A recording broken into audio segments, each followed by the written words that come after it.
Bakarrik. Inoiz baino konektatuago gauden arren sentitzen gara bakarrik.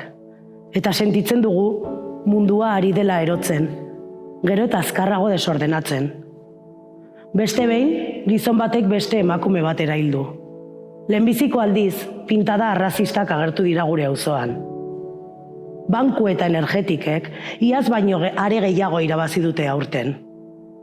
Algoritmoaren jaunak agur nazia egin du harro. Presidente batek mehatxu, motozerra piztuta. Genozidio bat ikusi dugu zuzenean. Eta fakturak eta hipotekak gora, planetaren temperatura gora, eta uholdeak eta suteak gero eta gehiago. Eta tankeak, armak eta droneak ere gero eta gehiago. Apenas entzuten da bakearen aldeko oihurik. Gerra bai, gerra han eta hemen. Baina ez. Gerra ez da risk partida bat. Gernikako seme alabok badakigu gerra infernua dela. Horregatik esan genion ezetz otani. Horregatik esan genion ezetz soldaduskari. Eta bai, 50 urte dira Franco bere ohean hil zela.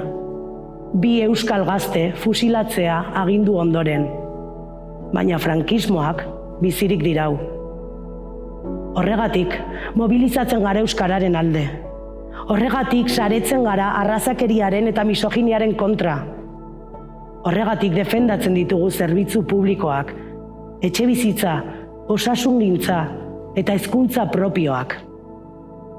Berdinen arteko, Euskal Errepublikan asko zobe biziko garelako. Denok, aske.